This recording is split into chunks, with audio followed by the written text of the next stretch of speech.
Hi beautiful people, welcome back to my YouTube channel. This is me guys, Sanwin. You are watching Sun Non-Stop. तो guys दोबारा से एक नई video के साथ आ चुकी हूँ और आज की जो हमारी वीडियो है उसका टॉपिक है mega boost for India. Microsoft announces $17.5 billion investment in India.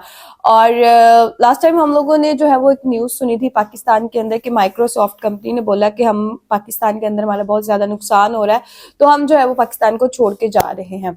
तो अभी हम लोगों के सामने ये न्यूज आ रही है कि मेगा किस्म का $17.5 बिलियन इन्वेस्टमेंट इंडिया के अंदर जो है वो कंपनी करने जा रही है माइक्रोसॉफ्ट की.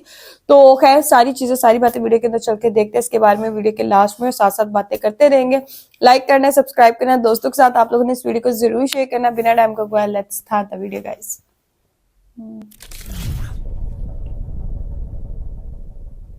नमस्कार, वेलकम टू करियर 247. मैं हूं प्रशांत धवन. नाउ भारत में आज के समय कुछ बहुत स्पेशल हो रहा है. आप खुद नोट करिएगा कि अमेरिकन जायंट्स गूगल और माइक्रोसॉफ्ट ये लाइन लगाकर बिलियंस ऑफ डॉलर्स की इन्वेस्टमेंट का प्रॉमिस कर रहे हैं भारत में. और अगर आप सोच रहे हैं वेल ये अनाउंसमेंट ठीक है, आज के समय काफी न्यूज में है कि माइक्रोसॉफ्ट $17.5 बिलियन इन्वेस्ट करने वाला है भारत में. और ये बात है सारी इन्वेस्टमेंट 2029 तक हो जाएगी. ये कोई 40-50 साल का कोई लंबा प्लान नहीं है. बहुत ही जल्द ये इन्वेस्टमेंट्स आपको भारत में देखनी शुरू हो जाएंगी. और इसके अलावा आपको याद होगा माइक्रोसॉफ्ट ने साल की शुरुआत में भी $3 बिलियन की इन्वेस्टमेंट का प्लान किया था. तो टोटल माइक्रोसॉफ्ट की इन्वेस्टमेंट भारत में $20 बिलियन से भी ऊपर होने वाली है आने वाले 3 से 4 साल में. गूगल इससे पहले यह अनाउंस कर चुका है कि भारत में डेटा हब, डेटा सेंटर ये बनाने के लिए $15 बिलियन ये लोग इन्वेस्ट करेंगे. और इनके अलावा कई और अमेरिकन कंपनीज हैं जो भारत की तरफ आ रही हैं. All of them want to build artificial intelligence based data hubs in India. अब आपका यहां पे सवाल आएगा, मगर ये सब हो क्यों रहा है? डोनाल्ड ट्रंप भारत पे गुस्सा है और ये गूगल और ये माइक्रोसॉफ्ट वगैरह ये भारत में डेटा सेंटर ओपन करना चाहते हैं. इससे होगा क्या? ये ऑब्वियस ही बात है, ये जो कंपनियां हैं ये भारत में इसलिए तो निवेश कर नहीं रही क्योंकि सुंदर पिचई और सत्या नडेला दोनों इंडियन ओरिजिन के हैं. इनकी जगह कोई मार्क विलियम या फिर क्रिस रॉजर टाइप का कोई आदमी होता, वो भी भारत में इतना निवेश कर रहा होता.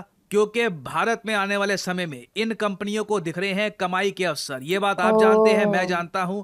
ये इतने बिलियन डॉलर्स की इन्वेस्टमेंट अट्रैक्ट करना उसी कंट्री के बस की बात है जो क्वार्टरली ग्रोथ रेट में रिसेंटली 8% से भी ऊपर की ग्रोथ रेट लास्ट टाइम, और जिसके बारे में IMF, वर्ल्ड बैंक सभी कहें कि आने वाले समय में भारत एक बड़ा ग्रोथ का इंजन होने वाला है पूरी दुनिया के लिए. और मैं जानता हूं यहाँ पे आपके मन में बहुत सारे सवाल होंगे कि ये लोग भारत में बेसिकली बनाएंगे क्या, ये जो निवेश ये सब कर रहे हैं इससे पैसा कैसे कमाएंगे, इससे इंडिया को कैसे फायदा होगा. सब कुछ बहुत ज्यादा सरल शब्दों में आपको समझाता हूं. Everything will become crystal clear. आप लोगों ने काफी बार लिस्ट देखी होगी दुनिया में कि जी इकोनॉमी के हिसाब से कौन सी कंट्री आगे है. गोल्ड की लिस्ट देखी होगी, किस कंट्री के पास कितना गोल्ड है. आप में से एक बहुत कम लोगों ने कभी सर्च किया होगा कि डेटा सेंटर के हिसाब से कौन सा देश आगे है, किस देश में कितने डेटा सेंटर. और अगर यहाँ पे आपका सवाल यह है कि डेटा सेंटर होने से क्या होता है, आज के समय अपनी दुनिया देखो, अपने आसपास देखो, सब कुछ कंप्यूटिंग के जरिए हो रहा है. बैंकिंग करनी है, आपके पास एक ऐप, आप लाखों रुपए उससे ट्रांसफर कर सकते हैं. आप ट्रेडिंग करना चाहें आप वो कर सकते हैं. आप यूट्यूब वीडियो देख रहे हैं, आप मूवीज देख सकते हैं. Basically you are doing so much online. ये सब आप कैसे कर पा रहे हैं? इसके पीछे हैं हमारे देश में बहुत सारे बने हुए डेटा सेंटर्स. ये डेटा सेंटर्स हैवी कंप्यूटिंग करते हैं, डेटा स्टोरेज प्रोवाइड करते हैं. फॉर एग्जांपल मैं वीडियो बना देता हूं, अपलोड कर देता हूं यूट्यूब पर.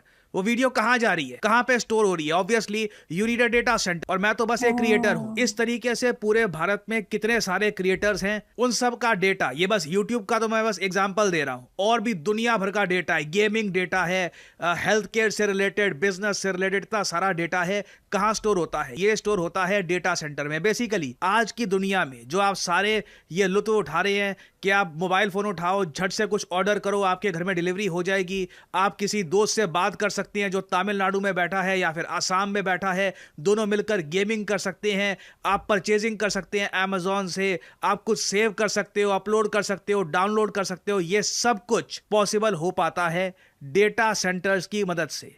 बिना डेटा सेंटर्स के ये सब नहीं होगा. अब एक सवाल आपके माइंड में आएगा, तो क्या हम कह सकते हैं कि जितनी बड़ी एक देश की डिजिटल इकोनॉमी उतने ज्यादा वहां पर डेटा सेंटर्स होंगे? तो इसका आंसर है काफी हद तक हाँ। इधर आप देख पाओगे, ये लिस्ट है आपके सामने कंट्रीज की जहां पर डेटा सेंटर सबसे ज्यादा है। नंबर 1 पे आपको मिलेगा यूनाइटेड स्टेट्स ऑफ अमेरिका। और यूएसए में देखो जिस तरीके से ट्रंप अजीबोगरीब हरकतें कर रहे हैं कि जी H1B वीजा पे पेनल्टी लगा दी, ये बोल दिया कि बाहर के वर्कर्स को नहीं आने दूंगा, ये नहीं करने दूंगा। यूएसए में आने वाले समय में आप देखोगे डेटा सेंटर्स काफी कम हो जाएंगे। नहीं तो इससे पहले क्या होता था, यूएसए में बहुत सारे जो ये डेटा सेंटर्स हैं ये सर्विस प्रोवाइड करते थे भारत, वियतनाम, इंडोनेशिया, जापान जैसे कई देशों को। अब होने क्या वाला है आने वाले समय में, यूएसए में जो ये वाला नंबर है इसमें कटौती होगी। और अगेन ये चीज बस पढ़े लिखे लोग समझ पाते हैं। यूएसए में भी एक काफी अनपढ़ से लोग हैं जो ऑनलाइन अब काफी हद तक इंडिया के अगेंस्ट हेट फैलाना ये सब कर रहे होते हैं, बट उनको लॉन्ग टर्म चीज समझ नहीं आती कि H1B वीजा से जो इंडियन वर्कर्स यूएस में आ रहे थे ना, उससे लॉन्ग टर्म में यूएस को ही फायदा हो रहा था, क्योंकि बहुत सारी इनडायरेक्ट नौकरियां यूएसए में आ रही थी। अब होगा क्या, बहुत सारे डेटा सेंटर्स ये यूएसए से निकलेंगे और बाहर जाएंगे। क्या डोनाल्ड ट्रंप इसको रोक सकते हैं? आई मीन हो सकता है, मे बी। मैं एक पॉसिबिलिटी आपको बता रहा हूं, मैं ये नहीं कह रहा ये होगा, बट एक पॉसिबिलिटी की अगर हम बात करें तो कल को ट्रंप कह सकते हैं कि ये क्यों हो रहा है, ये रोकना होगा, कोई लॉ पास करने का प्रयास कर सकते हैं। बट ट्रंप कब तक रहेंगे? 3 साल, 3.5 साल, उसके बाद फिर से इलेक्शन होंगे। और इवेंचुअली जो ये कंपनियां हैं, ये प्रॉफिट ड्रिवन कंपनियां हैं, ये डोनाल्ड ट्रंप की पॉलिसी के हिसाब से नहीं चलने वाली। तो अब होगा क्या, यूएसए में होंगे डेटा सेंटर कम, और ये डेटा सेंटर कनाडा, इंडिया, जी हाँ, यहाँ पे मुझे कनाडा का भी नाम लेना होगा। जो अनाउंसमेंट माइक्रोसॉफ्ट ने करी है ना कि भारत में बनाएंगे डेटा सेंटर, वो कनाडा में भी करके आए। ये बेसिकली हो क्या रहा है यहाँ पर कि यूएसए छोड़ो आंदोलन स्टार्ट हो चुका है यूएस की आईटी कंपनीज में। तो इंडिया के पास आप अगर देखो अभी के लिए बस 150 के आसपास डेटा सेंटर्स हैं। अगर इस लिस्ट में हम देखें तो हमारा प्यारा भारत हमको दिख जाएगा रैंक 14 पर। कोई और लिस्ट देखोगे शायद उसमें थोड़े से डेटा सेंटर्स आपको एक्स्ट्रा दिखा दें, रैंक 9-10 पे दिखा दें आपको। बट ओवरऑल चाइना के मुकाबले भारत के पास बहुत कम डेटा सेंटर हैं, यूके के मुकाबले बहुत कम डेटा सेंटर हैं। और अब होने क्या वाला है आने वाले 4 सालों में, इतिहास का सबसे बड़ा माइग्रेशन आप देखोगे in terms of data centres. ये गूगल, माइक्रोसॉफ्ट और कई और अमेरिकन कंपनियां भारत में बहुत सारे डेटा सेंटर्स बना देंगे। मैं सरप्राइज नहीं होऊंगा कि डेटा सेंटर्स के मामले में 2029-30 तक भारत और चीन बिल्कुल बराबरी पे खड़े हो। और अगर यहाँ पे आपका सवाल ये है कि अच्छा ठीक है, समझ गया, कल को आप में से कोई कहता है कि अराताई ऐप यार व्हाट्सएप को चैलेंज नहीं कर पाई, मैं बनाऊंगा ऐप, ठीक है, मैं एक बढ़िया ऐप बनाऊंगा, इंडिया स्पेसिफिक ऐप का नाम रखूंगा डिशूम या धूम करके कुछ नाम रख दूंगा, और वो ऐप ना वो चैलेंज करेगी। अब उस ऐप को चलाने के लिए आपको चाहिए होगी स्टोरेज, आपको चाहिए होगी कंप्यूटिंग पावर, आपको आर्टिफिशियल इंटेलिजेंस की सर्विसेज चाहिए होंगी। उसके लिए ना आप जाओगे माइक्रोसॉफ्ट के डेटा सेंटर के पास। मैं आपको बिजनेस समझा रहा हूं। ये सत्या नडेला भारत में जो ये $17 बिलियन पंप करेंगे, तो इससे इनको उम्मीद है ना कि रिटर्न मिलेंगे अपने को, $30-40 बिलियन कमाएंगे। तो ये कैसे कमाएंगे? आप हो या कोई भी कल को कोई बिजनेसमैन है, वो जाएगा माइक्रोसॉफ्ट के डेटा सेंटर में, बोलेगा आपकी सर्विसेज चाहिए, वो सर्विसेज के लाख रुपए चार्ज करेंगे। और इस तरीके से भारत का एक डिजिटल इकोसिस्टम और ज्यादा बढ़ेगा। अमेरिका भी कमाएगा, एक्चुअली अमेरिका की कंपनियां कमाएंगी, भारत में डिजिटाइजेशन और ज्यादा होगी। और सबसे बड़ी बात, आप खुद सोच सकते हैं, जब एक डेटा सेंटर कहीं पर बनेगा ना तो इनडायरेक्ट नौकरियां बहुत सारी बन जाती है। पहली बात तो डेटा सेंटर को चलाने के लिए ना यहाँ पे अमेरिकन तो लाएंगे नहीं, इंडियन ही लाएंगे, तो इंडियन लोगों को रोजगार मिलेगा। माइक्रोसॉफ्ट ने एक्चुअली ये बात बोली है कि ये 20 मिलियन इंडियंस को अपस्किल करेंगे डेटा के मामले में, आर्टिफिशियल इंटेलिजेंस के मामले में। और इसलिए मैं आपको बोलता हूं करियर 247 में कि अगर फ्यूचर की जॉब्स के लिए खुद को प्रिपेयर करना है तो डेटा रिलेटेड कोई कोर्स करो, आर्टिफिशियल इंटेलिजेंस रिलेटेड कोर्स करिए। फ्यूचर में हम तो पाकिस्तान में बैठ के ये भी नहीं कर सकते। नहीं, प्राइमरली जॉब्स डेटा ड्रिवन होने वाली हैं, उसके लिए खुद को प्रिपेयर कर लीजिए। वीडियो के एंड में काफी इंपॉर्टेंट मैसेज भी होगा, वो भी आप देख सकते हैं। But coming back to the topic, जैसे जैसे भारत में ये डेटा सेंटर बढ़ेंगे, भारत की कई कंपनियों को यहाँ पे इनडायरेक्ट बिजनेस मिलेगा, हमारी इकोनॉमी में काफी बड़ा कंट्रीब्यूशन होगा। और पॉसिबिलिटी ये भी है कि भारत के थ्रू ये बहुत सारी जो कंपनियां हैं ये डेटा ड्रिवन सर्विसेज देना स्टार्ट कर दे आसपास के देशों को। जैसे आसियान है, कल को मान लीजिए बांग्लादेश है, कई और देश है उनको हम डेटा ड्रिवन सर्विसेज प्रोवाइड कर सकते हैं, क्योंकि फ्यूचर में the economy will be based on data. Data is the new oil. तो मैं उम्मीद कर रहा हूं कि आपको समझ में आ रहा होगा कि एक्चुअली आज के समय हो क्या रहा है। ये इंडिया में AI फर्स्ट फ्यूचर, बस AI है हर जगह। AI इंफ्रा, इस सब के नीचे ये डेटा हब की बात क्यों कर रही है कि अल्टीमेटली यहाँ पे आप देख पाओगे हम भारत में डेटा सेंटर्स बनाने वाले हैं। इसका मतलब क्या है, ये डेटा सेंटर किस तरीके से काम करेगा और क्यों अमेरिकन कंपनीज भारत में निवेश करती रहेंगी, क्योंकि आपको ऑल्टरनेटिव और क्या मिलेगा। दुनिया बहुत बड़ी दिखती है मगर इतनी बड़ी है नहीं। आप अफ्रीका में जाओगे, आप रशिया में जाओगे, चाइना आपकी एंट्री होने नहीं देगा। जापान की इकोनॉमी स्टैग्नेंट हो चुकी है, आप जाओगे कहां पे? यूरोप आप पे पेनल्टी लगा देता है। दुनिया में घूम फिर के इंडिया के अलावा कोई ऑप्शन इनके पास है नहीं। कहां जाएंगे? इधर ही आएंगे।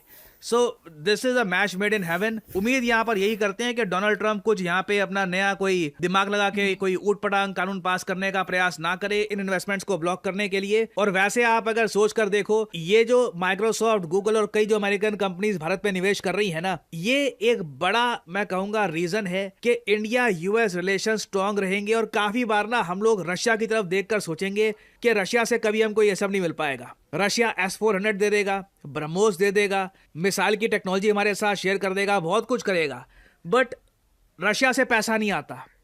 रशिया में जाकर हमारे युवक कुछ खास कमाते नहीं है। रशियन कंपनीज यहाँ पर मेन कोई यूएस से ही है, हब वगैरह नहीं बनाने वाली, कोई इकोसिस्टम नहीं खड़ा करने वाली। तो अगेन इस वजह से USA will always be very important for India. और मेरी उम्मीद यहाँ पर यही है कि भारत बहुत ही स्मूथली ये ट्रांजैक्शन हैंडल करे। इसके लिए हमें एक काम करने की बहुत आवश्यकता है, इंफ्रास्ट्रक्चर वर्ल्ड क्लास बिल्ड करते रहो, सब कुछ ऑटोमेटिकली होगा। Everything will happen automatically. हमें बस अपने देश में सिविक सेंस इंप्रूव करवानी है, सिविक अपने सेंस देश में साफ सफाई सबसे इंप्रूव करानी है। सरकार का यही काम है। बस ये चीज अगर ये मैनेज कर लेते हैं ना, इतनी इन्वेस्टमेंट्स आएंगी भारत में। भारत अपने आप ही आप देखोगे काफी अलग देश आपको दिखेगा बाय 2030। और फाइनली यहाँ पे आप लोगों से मैं ओके गाइज, सिविक सेंस तो जो है वो इंडिया पाकिस्तान के लोगों को जो है वो बहुत जरूरत है सीखने की और उसके ऊपर इम्प्लीमेंट करने की। और मैं एक चीज यहाँ पे ये कहना चाहूंगी, कंपनीज को USA की फायदा होगा, ठीक है, लेकिन उससे भी ज्यादा फायदा जो है वो इंडिया को होगा। इंडिया के अंदर जो है वो जॉब्स ज्यादा आएंगी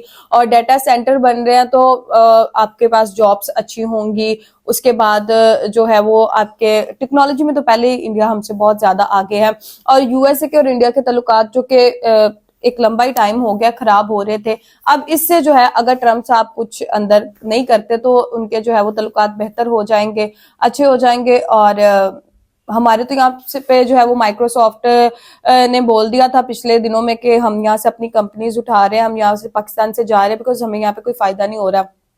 ओवरसीज पाकिस्तानी अगर कुछ सोचते हैं पाकिस्तान के अंदर कुछ बेहतर करने की, या कोई और भी लोग सोचते हैं, डिफरेंट कंट्रीज की कंपनीज जो है वो सोचती है पाकिस्तान में कोई भी जो है वो बिजनेस करने की, तो यहाँ पर उनका बिजनेस कामयाब ही नहीं होता। आप फिर मैं बोलूंगी सिविक सेंस भी नहीं हो सकती, और दूसरी और भी काफी ज्यादा वजूहात है, गुर्बत भी है, और यहाँ पे एम्प्लॉयमेंट का भी इश्यूज है, बहुत ज्यादा है। चीजों को जो है सिस्टमैटिकली जो है वो ठीक करने की जरूरत है।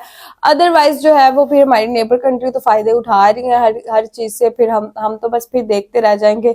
तो गाइज आप लोगों का क्या कहना है, आप लोग भी अपनी रेकमेंड में दीजिएगा, लाइक सब्सक्राइब एंड शेयर कीजिएगा। चलिए गाइस, मिलते हैं आपका नेक्स्ट वीडियो के अंदर। Bye bye.